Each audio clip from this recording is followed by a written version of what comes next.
we are so proud to further the mission of building Jewish pride through sport. As always, we're glad you can join us as Arnie and I continue to have the privilege of welcoming amazing and accomplished and funny and personable Jewish sports personalities. And I think that would do well to describe Bruce Pearl, who we welcomed last week, who would probably still be on the show if we didn't have to get off. Don't you think, Arnie? Oh, absolutely. Bruce was incredible. I got to say, he was so good telling stories about Auburn and his past stops, Tennessee, and then talking, I have to tell you, I got choked up when he started talking about the Maccabi. And he said that was one of the greatest moments of his life in Israel a few years ago. I think it was 2009. So, I mean, just a tremendous guest, Donna. And it's so fun to do this show because you and I get to bring on the country's most prominent Jewish stars, whether they be athletes, broadcasters, front office people. It's so much fun. And tonight is no exception. I am really excited about tonight. No exception. We have a trio of outstanding broadcasters who join us this week. And I have to say, since we were last together, Arnie, there was a lot of big news in the world of sports, but we do not have time to kibitz tonight because we have three true broadcasting legends, and they get paid to say what they do. And I figured, better off with them than with us, right? So let's just jump right in. This amazing trio includes Andrés Cantor. He is a versatile sportscaster, accomplished in many, many ways, and is known worldwide for his most famous call in the game of soccer. I am hoping one or two or three of you will unmute your phone, your screens, and give us that one call. Go! Oh! There you go. All right, there you go. He's known, and listen, he's done a lot more than that, but that has made him universally renowned. She has been recognized by the American Sportscasters Association as one of the most accomplished female journalists in her field. And you know what, Bonnie? I'm going to take that out. You're just one of the most accomplished journalists, period, the end. Hold on, I'm going to video that, Donna. Say that again, please. I said you are one of the most accomplished journalists, period, right? I'm sending this to my mother. I thought you was going to join us. 17 years on air at ESPN, ABC, and CBS, covering the NFL, NBA, Major League Baseball, NCAA football and basketball. She's currently an entrepreneur and philanthropist. She'll tell us a lot more about that journey. I am a huge Bonnie Bernstein fan, and after tonight, all of you are huge Bonnie Bernstein fans as well. And rounding out the lineup, I'd like to think his claim to fame is that he was my basketball camper at Kutcher Sports Academy. Maybe I got that wrong. Perhaps that's my claim to fame. Kenny Albert is amazing and currently the only broadcaster handling play-by-play for all four major U.S. sports, including the NFL, the NBA, Major League Baseball, the NHL. He's called over 400 NFL games. And listen, the list is so long here. I think I can read it to you, but why? When he can tell us more about it. So join me in welcoming Andrés, Bonnie, and Kenny Albert. That's usually where the applause comes in, but seeing that we have no soundtrack, Arnie, I'm going to kick it to you. We've created 3 videos tonight, our wonderful production team, and let's kick it off with Andrés Cantor.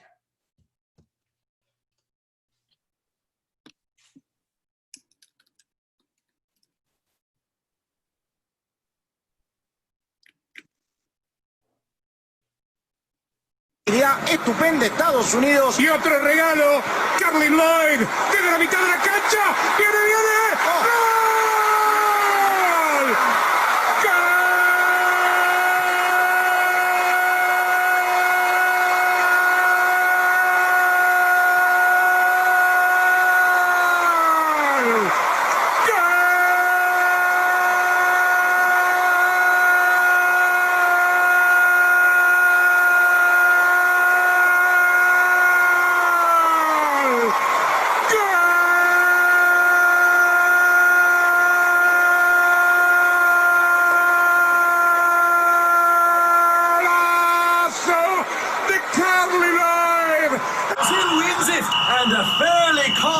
It was. In choosing Homer Simpson, the World Cup has met its goal!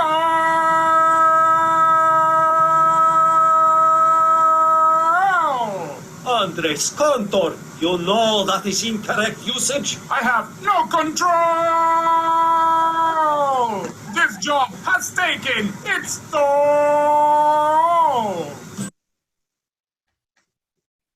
All right, Artie. All right. How do you top that? I have to say, Donna, normally when we kind of get our guest and we prepare, you and I take a half a page of notes, a page of notes. I think I have like 8 pages of notes tonight because of these 3 guests. So I'm gonna give the first question to Andrés. And Andrés, I have to say I'm the father of a daughter who's about to start college soccer, but she's a goalkeeper. So I hate that word goal. Okay, that's always bad. But I want to bring you back a little bit to your childhood because obviously I think everybody knows that you are a native of Argentina. And I had the great privilege to visit last summer. And you have a favorite team, I know, in Argentina, in Buenos Aires. And it's not Rivers, and that goes out to a good friend of mine here in New Orleans, but it's Boca Junior. And anybody that's ever been to a Boca Junior game and seen the stadium, it is very much like Wrigley Field. It's in the middle of the city. It's in a neighborhood.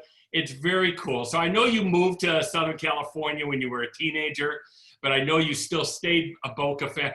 Just talk a little bit about Argentine soccer and the impact it made on you, and also Boca Junior. Sure. Well, thank you all, and thank you for having me. I grew up in Argentina. Back then, soccer, football was and still is the most popular sport in that country. Even though, basketball was played, tennis was played, boxing, we had great boxing champions, but, everyone played soccer. So we all grew up playing and going to the stadium with our old transistor radios glued to our ears to listen to the major broadcasters of the time. And I became a Boca Juniors fan at a very, very young age. And even though I came to the US, I kept that sense of belonging, I guess, with my country through my football team, which is Boca Juniors, which is pretty much like, being a fan of the New York Yankees, I would say. It's something that it's ingrained in you. Once, you become a fan, you will be a fan wherever you are in the world. And that happened to me. And, every time I go back, I've gone back, I've traveled the world to see my team play when I haven't called their games. Luckily, I haven't called too many Boca Juniors games because, there is obviously an enormous emotional involvement when I do that, which I try obviously to not let it show on screen, but it's kind of hard. It's, my childhood team. So, up to this day, I'm very involved with the club, with the personnel, with my friends. Most of the friends I grew up with are fans of that team. So yes, that is like the New York Yankees of this country. And it's very dear to my heart. That's fantastic. All right, we're going to come back to you, Andrés. We're going to go over to Bonnie now, Danny. And while you're setting it up, I'm just going to say hello to a bunch of people like Noah Manley's back and Scott Cheslowitz. Such are the growing pains for one of the NBA's youngest players, but Bryant says he's a bigger person for his playoff misfortunes last May. He's also grown a bit physically since then, 1 inch taller thanks to Mom Nature, and 10 pounds thicker after frequent trips to the weight room in the off-season. What are you benching now? I couldn't get on my seat now. Come on now. I can't let people know what I'm benching. What can you max? I can't say. 50 pounds more than you could last year? Something like that. Higher, lower? Something like that. Something like that. Approximately 50. Wow, that's an amazing clip, obviously, with everything that's gone on.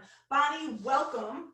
Tell us a little bit about your journey. I am sure there were not that many role models for you to see in front of you. Of course, Leslie Visser is a great friend of both of ours. She was a pioneer. What got you into sports broadcasting? Well, probably one of the most frequent questions I'm asked is, how does a girl wind up in sports? And my parents always get credit there.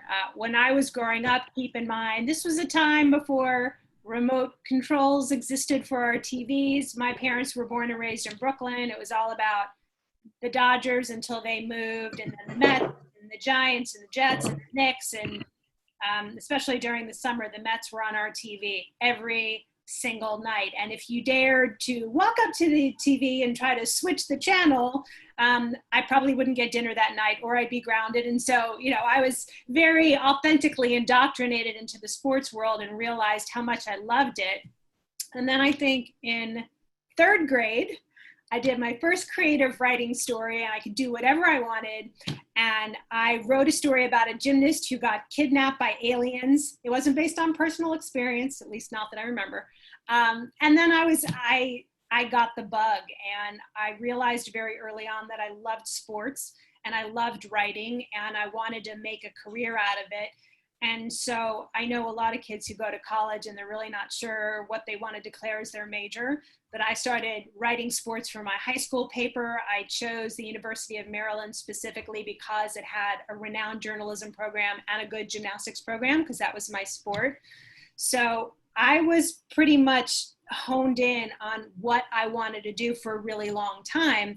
To your point about the lack of female role models, interestingly enough, Donna, it wasn't something I thought about a lot. And I take a lot of pride in serving as a role model. And there's nothing I love more than getting notes or emails or getting hit up on Twitter or LinkedIn from girls who want to go into our field. But I think I just had such an extraordinary level of conviction that I love sports and I loved writing and I was going to figure it out, that the fact that there weren't a lot of role models at the time wasn't a deterrent. I don't know why. Maybe it's because there are very few things I do well. I can't do math. I can't do science. I can just talk and write. And so I'm like, okay, I'm just going to figure it out. And so fortunately I did. And we're fortunate you did too. We're going to come back and hear some of your most favorite stories of some of the events, and you covered so much of the landscape.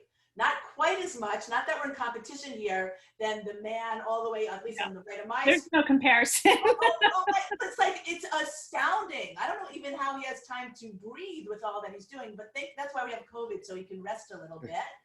Danny, let's take a little video introduction to Mr. Kenny Albert.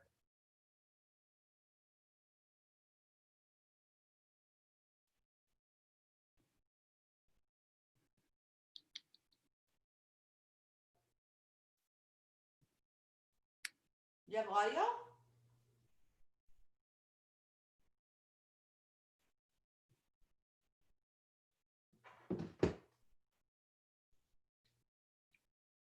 Just curious, Dan, do you have audio?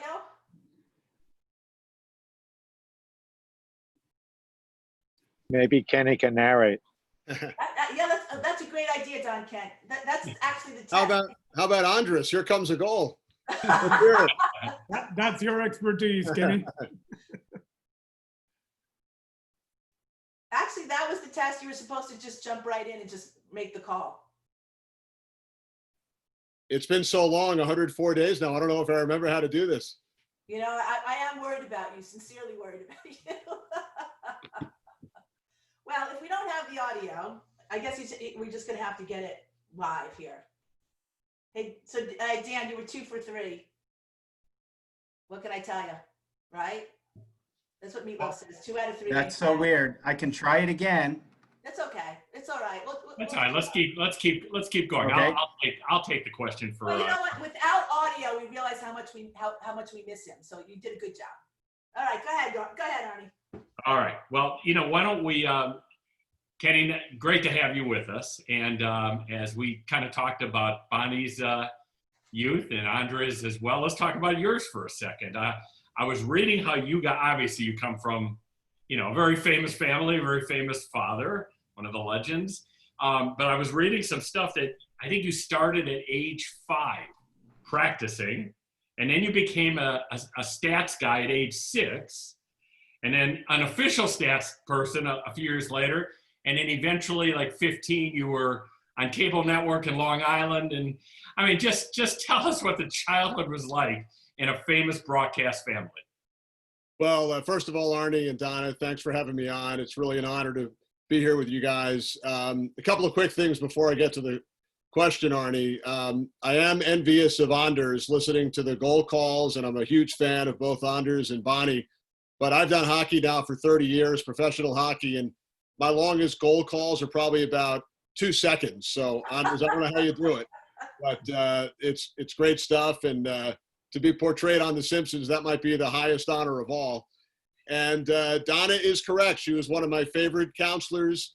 I won't say how long ago, but it was back in the 80s at summer camp, Kutcher Sports Academy in Monticello, New York. And Donna was only a couple of years older than me, and she was one of the basketball coaches up there. And great memories. So hard to believe how long it's been. But to get to Arnie's question, growing up with my father and 2 uncles who were play-by-play broadcasters as well. And when I was a youngster, I didn't really know any different. You know, that's how it was. I joke that holidays and birthdays and special occasions at our house were sort of the first all-sports radio station, because I would sit around listening to stories at the table and soak it all in and learn via osmosis. But I did, as Arnie referenced, when I was 5 years old, get a tape recorder for my birthday from my parents, a toy tape recorder. And I started to do play-by-play into the tape recorder. I set up my bedroom like a studio, radio or TV studio. I had the desk and the bed in the middle and the TV on the other side. And it was never anything I was forced to do, was never told you have to do this, but it just seemed like so much fun, announcing games into this tape recorder. And when I was old enough, I would start bringing it to real games. And as Arnie also referenced, when I was 15, a huge break, similar to Bonnie, I did a lot of writing for the school newspaper, the high school paper, the town paper, where I grew up on Long Island, a town, Port Washington on the North Shore. And I was at all the basketball games, the boys and girls games, and baseball and football, you name the sport. When I was 15, a small cable station, Cox Cable of Great Neck, showed up at my school to film a girls basketball game with 2 cameras, with a production van, a couple of technicians, and the athletic director introduced me to the producer, and I volunteered. They didn't have announcers. So he clipped a microphone onto my shirt. I sat in the second row behind the team bench. The people around me probably thought I was crazy talking to myself all game if they didn't see the microphone on my shirt. But it was a great experience. And then I spoke to the producer on the phone the next day. And over the next 3 years in high school, I had the opportunity to broadcast about 100 games in so many different sports. And it was a lot different back then in the mid-'80s than it is now. During the last 10 or 15 years, there are numerous sportscasting camps, and a lot of the high schools have programs, and kids could get started a lot earlier. But that wasn't the case back then. And I felt like I had a 3-year head start on anybody else at that point that wanted to get into play-by-play, because I had all these games to announce in high school, and I would bring my friends along as the color analysts, and we had a really good time with it. It's amazing. It's just amazing. I always thought you were shy when you were little. Did you think you were shy? That's what I'm told, but I guess until the tape recorder, until we hit the record button, then it was a different story. But no, I probably was. I actually probably was shy. That's a good memory, Donna. It's a long time ago. I can't remember much, but like the further away it was. And your jump shot was great, just so you know. I can remember that. Now I know you don't remember anything. Because it wasn't. I was shy for sure. But I guess once the recorder went on, it sort of took on a life of its own. Right. But I'm going to come back to you, but I just want to acknowledge there's 2 really pioneering, phenomenal, great women in sports who joined us today, Sue Roden and Ernestine Miller. And I'm just so happy to see that they're with us, and I want to acknowledge and say hello to them. And also one of the most amazing humans, and you are all amazing, so don't get me wrong, but the fact that he's joined us in Tvong is Evan Yegelwell. He is an amazing friend who has the most incredible courage, not to mention the greatest sense of humor. And Evan, we're so glad you're with us. Bonnie, tell us a little bit about some of your early, it doesn't have to be early. What are some of the great sports moments that you have witnessed that you said, oh my God, I can't believe I am here? Well, I think 3 would come to mind. The first one is the very first Super Bowl I had the chance to cover for CBS. Yes, in part because anytime you want to go into sports, being able to be on the sideline or cover a Super Bowl, which is the be-all, end-all, and the greatest of the great jewels of sports, is really cool. But growing up as a Giants fan, having been assigned to cover the Giants sideline, we won't really talk too much about how the Giants were never in it because the Ravens got up early and it was sort of a blowout. But I just remember going to the airport and calling my mom and just sort of welling up because, you know, as a little girl growing up and wanting to do sports at that time, I never really knew if I would be able to realize that dream. So being able to cover that was one. Probably the second is the 2002 NCAA basketball championship. Maryland beat Indiana for its first national title. It just so happened that Jim Nance and Billy Packer and I covered every single one of Maryland's games in the lead up to the championship. And I had known Gary Williams, the coach at the time, since I was a sophomore in college. And I would harass him to do interviews and stuff when I was a kid. And so we had built that relationship over time. And the access that I had to practices, he let me sit on a film session. I talked to Gary every single day. And to see all of that culminate in the championship and be standing on the court as he's holding his grandson and talking to Jim and Billy and watching the kids standing on a podium watching one shining moment was kind of surreal. We have some Terps fans, by the way, just so you know. We have some Terps. Oh, there are? Yeah. Actually, our CEO is a Terp. Oh, awesome. More Terps the merrier. Real quick, I'd say the third is the 2001 Army-Navy game. It was a few months after 9/11. Our crew actually got pulled off of our NFL game to cover Army-Navy, and I was assigned to Army's sideline. And I always say I had what I affectionately call the journalistic hat trick. I got to interview President Bush, Norman Schwarzkopf, and Glenn Davis, who was one of Army's great Heisman winners, all in the course of one game, which is like a dream come true over the course of a career, let alone over the course of 3 hours. And just being able to experience that level of patriotism and love for country in light of, in the aftermath of 9/11 was really special. That's fantastic. That's great. Andres, I'm gonna shift to you now. I think it's time to talk about the call. So in doing a little bit of research, you can correct me if I'm wrong here. I think I saw that back in the 1940s, somebody named Maria Munoz, who's a famous journalist, actually maybe started the trend, maybe the call, but it was really the 1990 and 1994 World Cup, especially the 94 World Cup in the United States. Just talk about what the call meant, how you got it, and a little bit of the background for it. Sure. First, let me tell you guys 2 stories related to what Kenny was saying, and I'm a huge admirer of the versatility that Kenny Albert has. It's not easy. It looks easy to jump from one sport to another and do it so well, and also an admirer of Bonnie's work at ESPN all these years. But related to what Kenny was saying, I work for Telemundo, which is owned by Comcast NBC. And 2 years ago, they invited me to the Super Bowl because they wanted to promote the FIFA World Cup that we were going to have on Telemundo. So during that weekend, they invited me, Kenny, to the booth of the hockey game. It was right before, I believe, the All-Star game. And they asked me, you know, we won't ask you to do the play-by-play, but when there's a goal, we want you to go at it. And I was there. I mean, I had been, I think, to a hockey arena once before. And I don't know how you do it because I'm used to the round, big ball. And, you know, there's 10 guys around a little goal like this with a little puck like this. And I mean, I was waiting for the play-by-play guy to go, it's in. And I guess I saw it, and I did call one hockey goal in my life. And then related to Bonnie and Kenny, I also wrote for my high school newspaper in San Marino, California. I went to USC. I never knew that I was going to end up doing play-by-play or broadcasting in TV and radio like I do now. And I never took a broadcast journalism class. I wanted to write. I wasted, you know, my parents' money and time in the electives that I had to take on anthropology and PE, and never took a broadcasting class. And it's funny because when I wrote in the San Marino High School paper, I was the editor in my senior year, And I also was a varsity soccer player.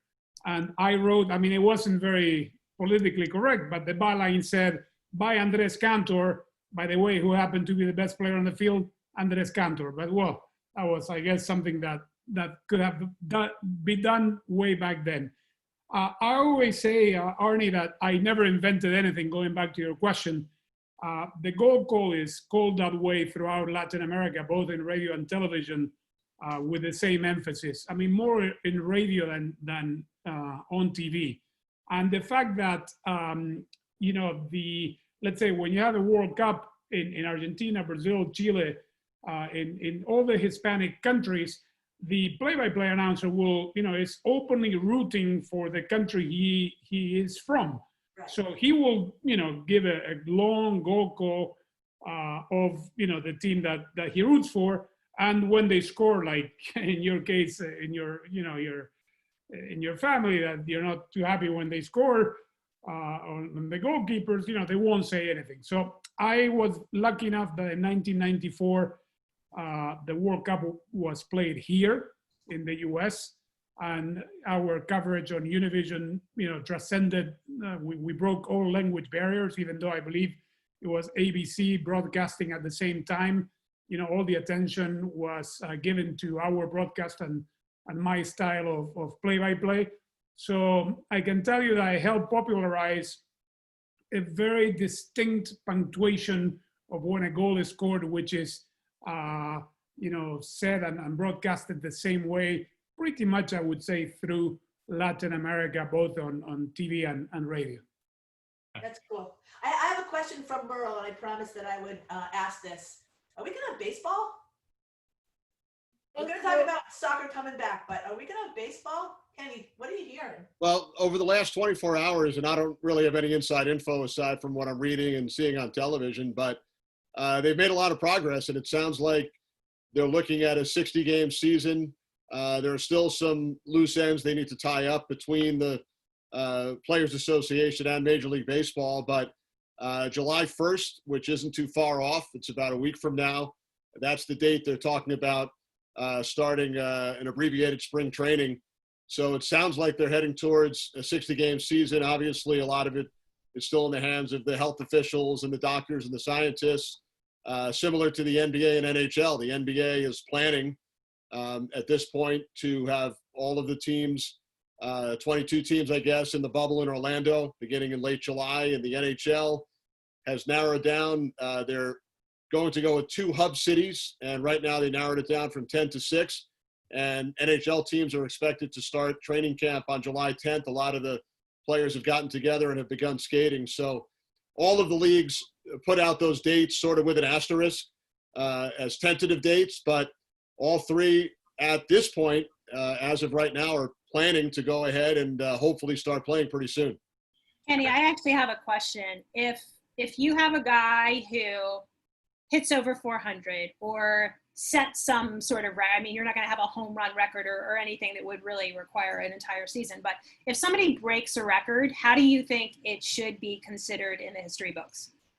That's a great question regarding if a record's set during a shortened season. I think one of the other aspects, Bonnie, and a lot of you have probably read about this, they're talking about implementing some different rules just for this season if baseball comes back, yeah, including if a game goes to extra innings, starting with the runner on second base, just to give a bigger probability that it will not go, past 10 or 11 innings, that the games will end, because, you don't want games going until all hours of the night when they're only playing 60 games, and it can wear out the pitching staff, for example. So I was thinking about that earlier. How do they, for over 100 years, the baseball box scores have pretty much looked the same. How would you factor that into the record keeping if a player starts on second base at the start of an inning? So and then I heard John Smoltz on the radio today, and he was asked about it.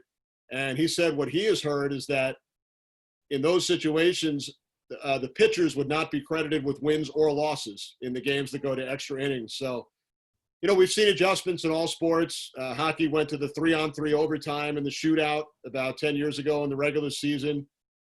Basketball implemented the 3-point line. Back in the 60s and 70s, there were no 3-point shots, so that certainly altered the record books. So we've seen different variations in all sports. It's just how things have evolved through the years. Wow. And what are you hearing about MLS, Andres? MLS is already set. They're going to play also in a bubble in Orlando starting July 6th. It's going to be like a round robin World Cup type of format. All teams are going to be there. They're going to be, contained within one of the Disney properties with a major safety and protocol of testing. Not only the players, the team administration and everyone involved in that tournament. The MLS season had started 2 weeks prior to the shutdown, to the lockdown. And what they're going to do is use this tournament to give some type of, points towards the championship, towards whenever they resume the tournament. Obviously, it's going to be shortened. It's going to be, they're going to play in Orlando with no fans. And they're thinking of playing at least 9 home games after this tournament is over in Orlando with no fans, unless conditions change from now until then. But they will go into those 9 games whenever the season resumes at the regular format, home and away, with some type of points that will be earned through this tournament that they will play in Orlando starting July 6th. Now, Kenny, I am sure you meant to also mention that the NWSL, the North American Women's Soccer League, has come to terms. I believe their tournament's in Utah. And the WNBA has also come to terms. I believe they're playing in Bradenton and IMG Academy, right? The U.S. Open has announced it. And now Brian Schiff, who is one of our viewers, the esteemed Brian Schiff, who probably next week will have to be a guest because he just made the announcement. I don't know if you saw the tweet, that all remaining issues have been resolved and players are reporting to training camp for baseball. I guess they're reporting now. Thanks, Brian. We appreciate the update. It's good that you're there to keep us on our toes. Donna, let me update the women's league for 1 second. Please. They will play in Utah. However, a large number of Orlando Pride players tested positive before taking the trip to Utah, and they have pulled out of the tournament. So this is obviously an ongoing thing where everyone gets tested before going either to training or to wherever they're going to resume the season. And unfortunately, Orlando decided to pull out because of the large number of positive players that tested, I believe, yesterday. That's a shame. That is really a shame, right? It's an evolving situation in every sport, but the good news is just in the last couple of days, at least, there's some hope. Baseball coming back and soccer, and I think all of us that are sitting at home are so ready for live sports, returning in a few weeks. So I have a question for Bonnie, but Kenny, I have to say this because you're the hockey guy here, and the beauty of the NHL plan is those cities and those teams that were DOA, and I'm talking about my Chicago Blackhawks, are back in the running. Now, please do me a favor, because in Chicago, that clip we saw, by the way, was the only time that you were broadcasting where a Chicago team won. You have the reputation of the kiss of death in Chicago, so please don't go to the Blackhawks side. Okay? That's my only request this evening. I've heard about that, Arnie, except I've done a number of winning games involving the Chicago teams. I did a Bears playoff game that they won against Seattle. A lot of Blackhawk wins, so I don't know if that's totally true, but I have heard that that's the feeling of some in Chicago. But I think hockey has a really good plan. They were about 10 or 11 games shy of completing the regular season when the pause took place on March 12th. So they decided, instead of the usual 16 teams in the playoffs, they expanded it to 24 because there were a number of teams, including the Blackhawks, the Rangers, who I work for. A number of teams were within 2 or 3 points of that last playoff spot, and perhaps would have had a chance if they had completed the regular season. So they're going with 24 teams, 12 in the East, 12 in the West, and they're going to have a play-in round. So the top 4 in each conference will have a bye into the first round of the playoffs, and the other teams will play in a shorter best 3 out of 5 play-in round. So I think it's pretty fair, and there allegedly, according to reports, supposed to announce the 2 hub cities over the course of the next week. So hopefully that moves ahead as scheduled. And I love Chicago. It's my favorite city. So love, it's a great sports town. There are great restaurants. So you'll have to tell your people there, Arnie, that there have been some victories as well. Well, since I'm a Packer fan, you could come back to Chicago and do Bears games every week. I hope you get a sign. But, hey, let me, I want to turn to Bonnie for a second. I'm going to stay on Chicago because, Bonnie, going from, I think radio in Delaware to television in, I'm not sure if it was Maryland and then on to Reno, but the first national job was ESPN, and it was the Chicago bureau chief. And you were in Chicago at a pretty special time. Talk about being in Chicago and the Bulls dynasty. And I saw your article on The Last Dance and the complexity of putting that together. That was really interesting. So maybe you can weave in some comments, kind of how do you do production of an event of that magnitude? I don't even know how that documentary was produced, knowing how many different cooks were in that kitchen. As far as covering the Bulls back in the 90s, I was hired when I was 24 years old, just before my 25th birthday. And in hindsight, I think ignorance was kind of bliss. I remember them saying, okay, you're going to go up to camp at the Berto Center and in the suburbs of Chicago, and we need you to get to sit down with Michael Jordan. And my boss tells me what to do. I'm like, okay. So I go to the Berto Center. I walk right up to Michael Jordan. I extend my hand. I'm like, hi, I'm Bonnie. I'm the new kid in town. We need a one-on-one. We're set up over there, whatever. And he's looking at me like, who are you? And so I didn't know any better. I didn't know at the time that I'd only get probably like 3 one-on-one interviews with Michael Jordan over the course of my 3 years there. But I think I sort of got credit for the chutzpah and just walked up to him and he did the interview, which was awesome. I think when you're in it, and Kenny and Andres could probably speak to this too, you don't realize when you have the blessing to cover history in the making, how it's really going to stand up 10 years, 20 years, 25, 30 years.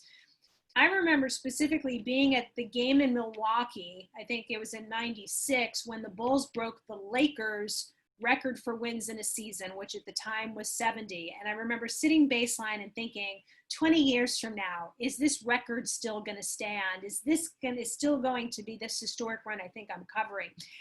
And you sort of put that on the back burner unless you're doing an interview and it comes up.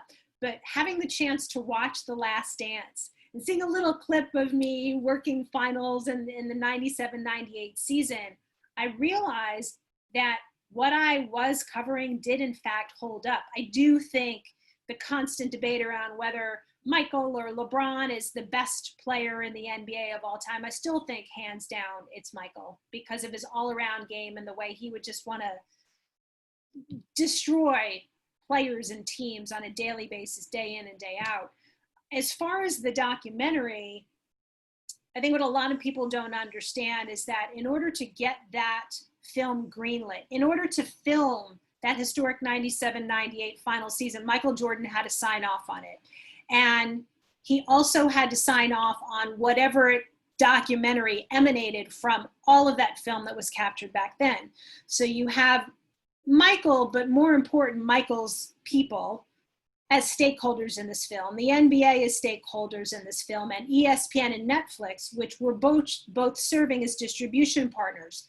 And every time the director did a cut and sent it out for notes, he was getting notes from 4 different entities, which is Jason Hare, God bless him. I can't even imagine getting 20 pages of notes with 50 different notes from 4 different entities and trying to go through and appease everybody when everybody has their own individual sort of missions and ways and angles in which they want to see this film done. So whether you think this was a Bulls documentary or a Michael Jordan documentary, I just, as somebody who has a production company now, had an extraordinary appreciation for how the sausage was made, how difficult it was to get the sausage off the assembly line and into a place where we as fans could all consume it, because it was crazy. It was crazy, but it was that good, wasn't it? I thought it was really, I don't know, did you guys watch it at all? Yeah, it was really good. I watched all of them. People are raising their hands. Maybe we should get Michael Tolan to come join us for a show. Yes. Because he ultimately put it all together, and maybe we can do that. I have to say, I don't know who Ori Hoffer is, but he is hysterical in the chat. He says, in an announce-off, which pair do you take? Jack or Joe Buck or Marvin Kenny Albert? Is there any doubt? I mean, Fox has 3/4 of you, but like, is there any doubt? We go with the Albert. You're a New Yorker. You say the Alberts hands down. Hands down. Yes, hands down. And then it comes back with, why do we have so many more Jews in the booth than on the field? Yes, that's a serious question. What's the story? What do the fathers tell us now? We can't be the athletes, we're the ones calling it, or the dentists or the owners. What's the story here? All of you have Jewish connections and a little Jewish story. Maybe you can share it with us. Andrés, you know, most people don't even know that you're Jewish. Actually, I picked an article about you out of online from the Jewish Age. Yes, no, obviously, my last name, even in Spanish, is, you know, Cantor. It's Cantor, so it's the same pretty much in Spanish. It means singer, so people do not associate that last name as it sounds in Spanish as being Jewish, but obviously I am. My grandparents, my mother is from Romania. She lives in Los Angeles. She fled obviously when she was 12. My grandparents from my father's side were from Poland, from a town called Białystok, which I visited twice in my life. My dad says that his dad had a bakery that made bialis, and we went looking for it that one trip and couldn't find it, all gone, of course. So yes, and in Argentina, I don't know, many of you might know, we have the largest Jewish community of Latin America. So yes, answering your question, I have really no idea why. You had Benny Feilhaber a couple of weeks ago. Jeff Agus is Jewish. He played for the U.S. national team for a long time. There are really, that I know, not too many Jewish soccer players. There is a handful in MLS and in the national team during the course of the last 3 decades. Oh, I think I can count them with one hand, really, and I don't have the answer of why. Right. It's funny because Ari Ackerman's on this Zoom call, and he says, as an owner of the Marlins, it is more likely a Jewish kid grows up to own than play professionally. So there you go, right? You have to have realistic expectations. As a Hey, Ari, did you want to be a baseball player? Did you want to play professional baseball? I still think I want to play shortstop for the Yankees someday. So don't, it hasn't just, but realistic, that's what we think. It might be the first trade from the head office to the field. But, Ari, but the way it should work is if you own the team and you like the sport, you're the owner and you're a player too. And I mean, you're a starter. Not only are you a player, but you tell the coach, hey, I own this club, I play. There was a funny commercial back 20 years ago. They parodied that exact concept of the owner playing third base and making all sorts of errors, and the manager wouldn't talk about it. Well, I don't know if you guys remember, but Ted Turner once made himself manager of the Atlanta Braves for either one game or a couple of games. He was the owner, so he made himself manager. Well, the owner player thing didn't exactly work so well for Michael Jordan either in DC or in Carolina. So I'm still waiting for a template where that actually works. Yeah. Hey, Bonnie and Kenny, talk a little bit about your Jewish background and what it meant to you growing up and how it's carried over in your professional career. Kenny, you go. Well, I could still envision my bar mitzvah cake was actually a hockey rink. I pulled out a picture of it for somebody recently, but it had the net on each end and a couple of players on it. That was the cake. But no, obviously, growing up with a Jewish background was very important. I have 2 daughters who were bat mitzvahed over the last 7 or 8 years now. So, and to get back to Donna's question earlier, I guess all of us realized at a young age that we were potentially going to do a better job up in the broadcast booth than on the field or on the court or on the ice, but maybe not Andrés. It sounds like he was a pretty good soccer player in high school. In high school and I went to USC. They weren't affiliated with the NCAA, so we had a club team. I want to acknowledge and say hi to my friend Ariel Asics, who is on the call. If he's still my friend after being a teammate of mine back in those days, he's a very good friend of mine. No, like you say, Kenny, I mean, I always say the same thing, and I don't know if it happens to you, Bonnie. I mean, I always say that we are frustrated athletes. I would have given my all to play 5 minutes for either my team, my national team, or for any professional team for that matter. So, you know, all I can say is that I'm doing the next best thing to playing, which is, you know, being around the sport by broadcasting it. Well, I think there's something to be said for we as a people. And I try not to really paint with broad brushstrokes when it comes to anything, but I do say this with a great deal of pride. I think we as a Jewish people have an extraordinary ambition and drive and will to succeed. I don't know if that comes from impression. I don't know if that comes from, you know, going back to Hitler and the days of the concentration camps and all of the people who survived and thrived. And that's passed down to from generation to generation. But I remember I was very fortunate to be invited or inducted into the Jewish Hall of Fame several years ago. And one of the funniest stories that I love to tell is that sometimes being Jewish and being in broadcasting can get you into trouble. For example, I was working the Yankees playoffs several years ago, back in the late 90s, and it just so happened that a playoff game fell on Yom Kippur. So we're Mets fans, and my mom thinks that Yankee Stadium is just a place that I, as her child, should never go. And I tried to explain to her that, you know, my paycheck sort of depends on it. But then when the Yankees game fell on Yom Kippur, she's like, I don't understand. Sandy Koufax didn't pitch in the World Series on Yom Kippur. Why can't you just tell your bosses that you can't work? And I'm like, Mom, if all the Jews in broadcasting took off on Yom Kippur, sports television would literally go to black. So, I think that sort of got a warm reception, but it made me laugh when the whole subject came up, like, why are more of us in broadcasting than on the field? And I do think it comes back to drive and intellect and ambition, and quite frankly, intellect, because our ability to consume numbers and statistics and spit it back out in an articulate way, I think is part of what we do as Jews who love to talk really well. Bonnie, the whole evening was made by your mother's accent. That was perfect. My mother's Brooklyn accent. Thank you. It's a lot of hard work to be able to do that just on and off like that. I have a feeling it comes rather easily to you. I don't know. I just have this inkling. You know, Don Kent is one of our vice presidents, and he wanted us to extend an invitation to all of you. Bonnie, we want you to come to the Maccabi games and do a documentary with your production company. Andrés, we want you to come and call the soccer matches. As you know, we have, I think, 11 teams. You don't work in English? You only work in Spanish? Or you won't work in the US team? No. I gotta say this.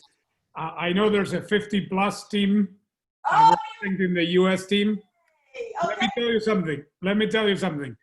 Okay. The Caballas are in the middle of the summer of 2022. Usually, the World Cups are held in the summer. Since in 2022 is going to be in Qatar, it will be played November to December. So I will be available to make the 50-plus, 55-plus U.S. national team representing. We will send you a personal invite to training. Oh my God, you're making the connection. Like, Don's the owner of the team, so like this is.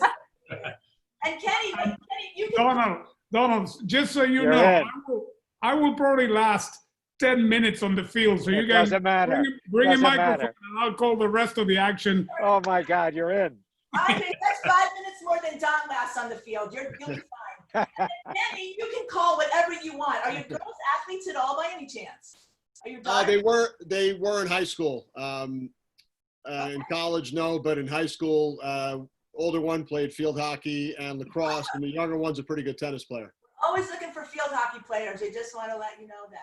So there. And Donna, we're gonna Bonnie. We have a masters gymnastics team that's really good, really competitive. So we're gonna bring that University of Maryland spirit back. I'll tell you what, gymnastics isn't like baseball where you can go out in the backyard and play ball with your kid. If I tried to do a backflip right now, the number of bones I would break, there's not any hospital in America that would be able to fix me. We have a good question here from Steve Graber, who wanted to know if there's a different technique used when calling different sports or events. Like, for example, calling more popular sports, like, I don't want to say they're more popular, Steve, but okay, soccer, baseball, basketball compared to, let's say, racing, action sports. I would even look at you and say boxing, Kenny. I know you've been picking up some boxing. You've done a lot of very big boxing events. Is there different techniques, or did you go at it all the kind of the same?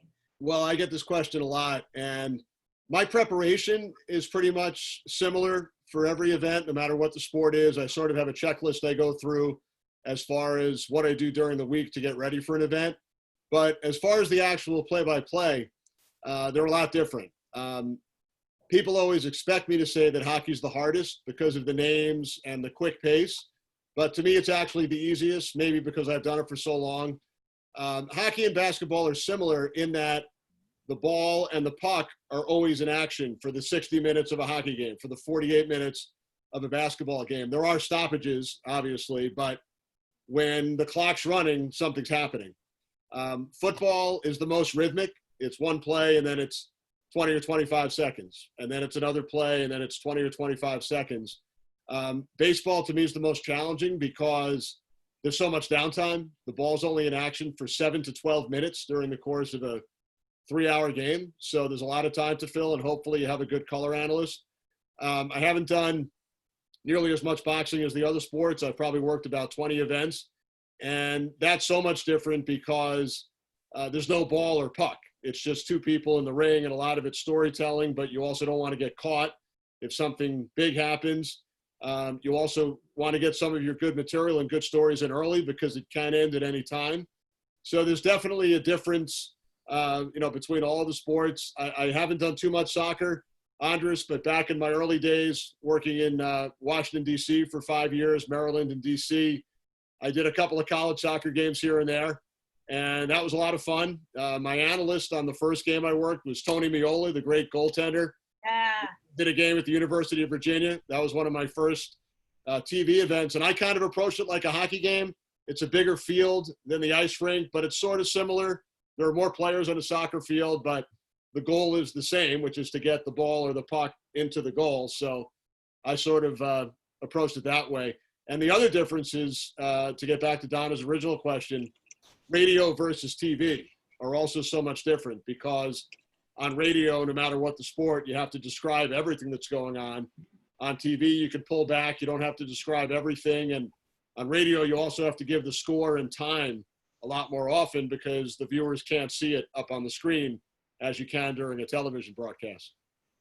I think one of the big differentiators too, to me, in terms of the techniques of calling a sport, golf reflects the quiet nature of the sport, if you will, whereas a lot of the team sports, there's greater energy. But I think a lot of people don't realize that there are different skill sets required based on what you're doing. If you're a great play-by-play person, that doesn't mean you're necessarily going to be a great studio host, which doesn't necessarily mean you're going to be a great play-by-play guy or a feature reporter. There are all different sorts of roles that we have in the industry. There was a question earlier, somebody asked if I was interested in play-by-play. It's not something that I've really pursued because I think in order for me to do it at the level I'd want to do it, I would have had to start when I was in college. Play-by-play guys are doing, hearing Kenny's story about having the opportunity to do it when he was 15 years old is just amazing to me. And because you have to know the rules inside and out, you have to be able to create seamless transitions between calling the play, handing off to your analyst, calling promos, tossing to commercials, doing replays. There are so many different elements of a broadcast these days that the way you have to be able to think instinctually as a play-by-play person is not something that I could start doing now and be any good at it. So I have so much admiration for play-by-play guys, because the number of things, the number of boxes you have to check during the course of any broadcast is so much more than the average fan realizes. And I'm sorry, Kenny. Go ahead. Sorry, I was going to say, just to tag on what Bonnie said, I agree. There are different skill sets to all of those positions. I wouldn't be as comfortable as a studio host. I haven't really done that, maybe 2 or 3 times. As an interviewer, and Bonnie's one of the best out there, that's not something that I'm as comfortable with. I have a quick funny story, if that's okay, though. Please. We have a minute? On a couple of occasions, I was asked to work as a sideline reporter and interviewer for Fox during the baseball playoffs. And one of the series I worked was the Yankees-Red Sox in 2003, the famous Aaron Boone home run in Game 7. Aaron bleeping Boone? Which put the Yankees into the World Series. But this game didn't end until about 12:30 in the morning. It went late. It was extra innings. And I was in the clubhouse to do the interviews on the podium and the trophy presentation. And now it's like 1 a.m. We were off the air. Fox had to get to the late local news. And I had wrapped up all the interviews in the Yankee clubhouse. And I'm about to take off my equipment. And I see out of the corner of my eye, Mayor Bloomberg, who was the mayor of New York at the time, standing off to the left about 10 feet away from me. And it kind of looked like he was hoping to be interviewed next. And we were off the air.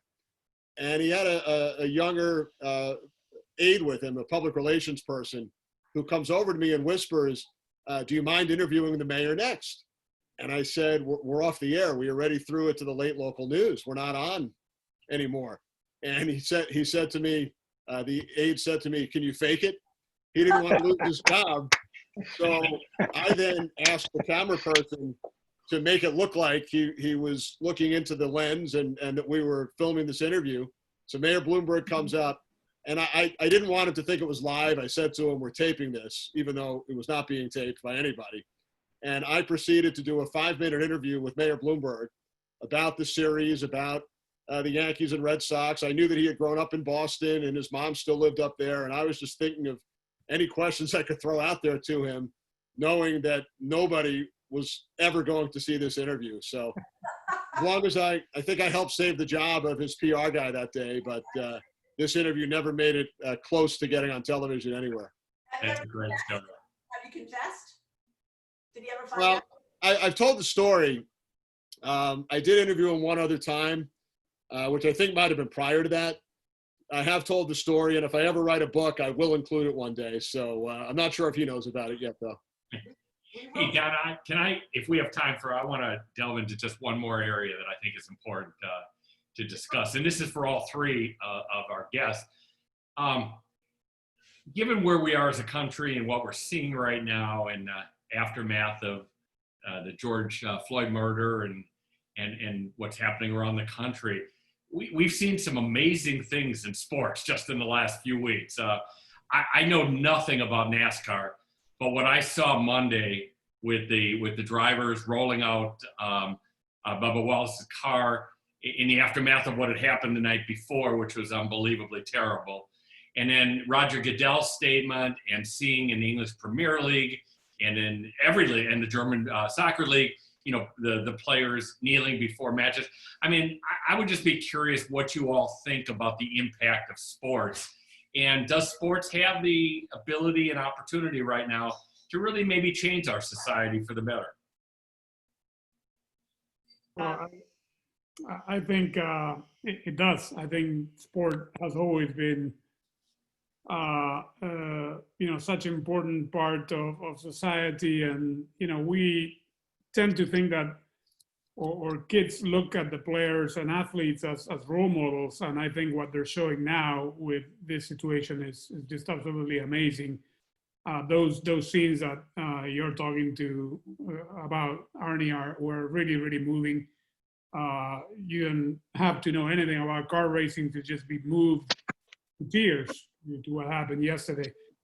It's amazing that obviously the whole Black Lives Matter movement perhaps this time started on this side of the Atlantic, and it went over to Europe, and all of the teams of the Premier League have, instead of the last names of the players in the back of the jerseys, they all have Black Lives Matter.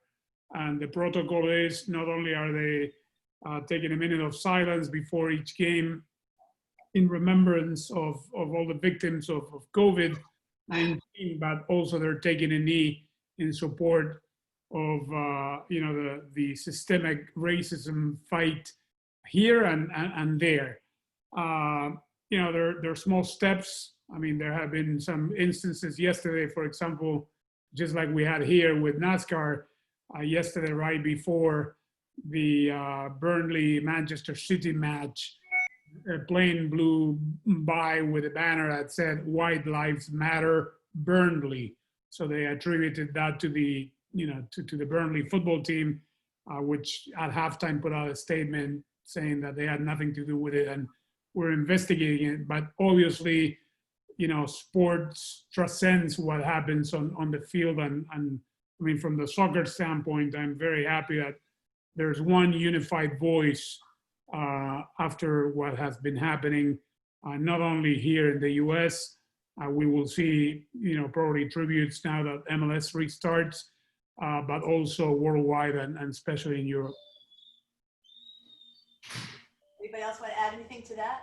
I think for me, what's happened with Bubba Wallace and the support that he's gotten across the board from drivers and from leadership at NASCAR will ultimately be the most monumental thing that we've seen in the sports world. Goodell was pressured into his video because the athletes did their own video, athletes of extraordinary influence, asking him. He basically took it from their script, and I think the jury's still out there because Roger Goodell works at the behest of the owners, and you haven't heard a lot of owners speaking up.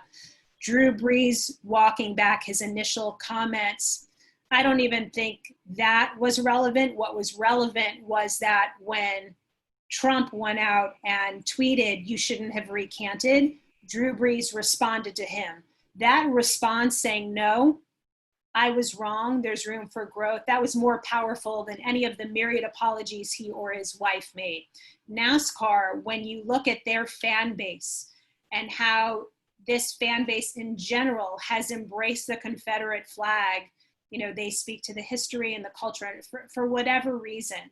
The fact that a predominantly white Southern fan base now is staring in the face leadership from their favorite sport saying no.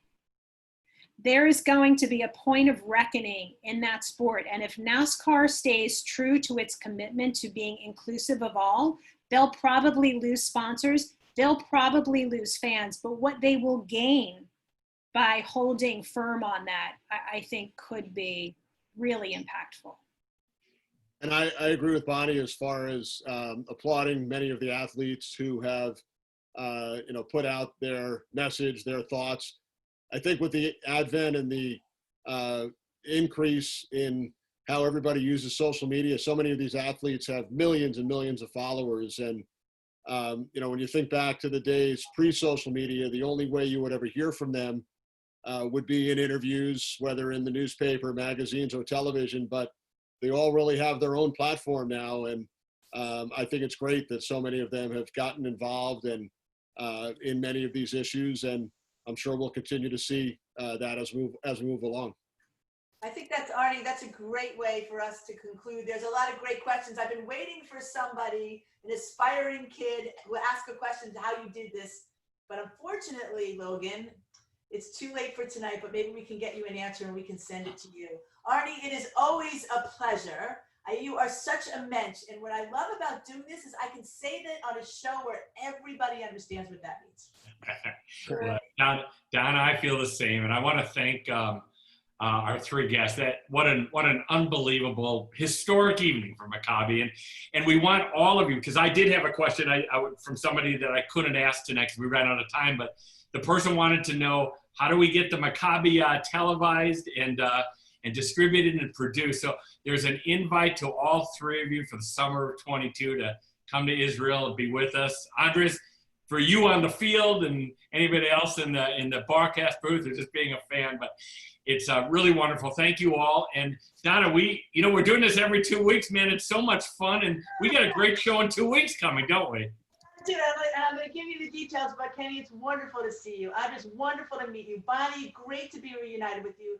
Thank you. Is so special for so many reasons, and we are all so grateful, and we're so glad now that you have this connection to the Maccabi family, which is wonderful. Yeah. A week from Tuesday, we will be welcoming some other extraordinary personalities, sports personalities.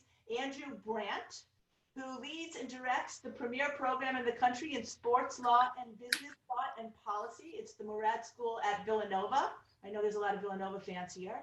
He has established himself as one of the most respected national voices in sports and sports business.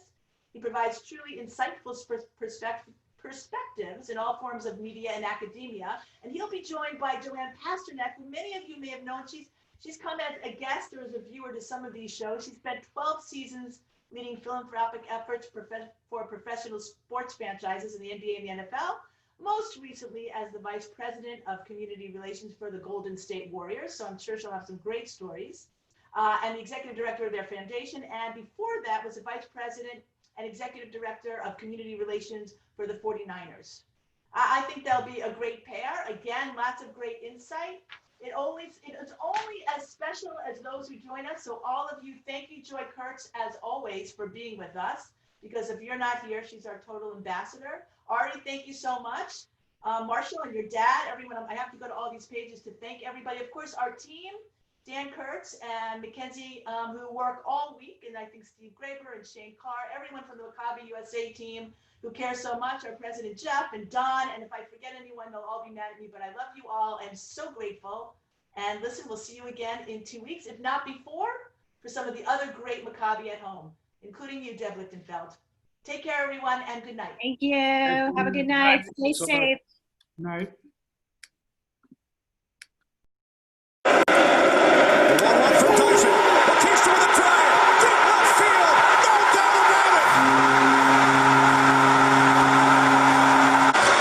Down to 5. Anthony guarded by Covington. 3 seconds. Carmelo shoots and hits. Carmelo Anthony with 3/10 of a second remaining. Knicks lead by 1. Puck is dropped. Callahan has it. Callahan turns and shoots. It's blocked by the stick of light. Hagler to the far corner. Up the boards, Gabrick with 12 seconds. Out to the point, Delzato. Delzato shoots. It's blocked. Comes in front. Callahan with a chance. It's stopped. Rebound. Score! Score! Score with 6.6 seconds remaining. The Rangers tie the game at 2 on the power play. 3 wide receivers set.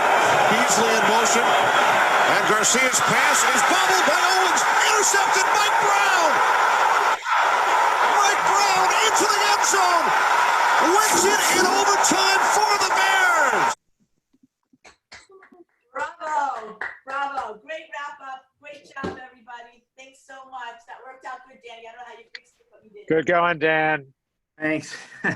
Would have worked me all night if I hadn't been able to get it to work. Nice work. Yeah. Thank you, everyone. Awesome, everybody. Great job, everybody. A lot of fun. Thank you. Thank you for your question. Thank you.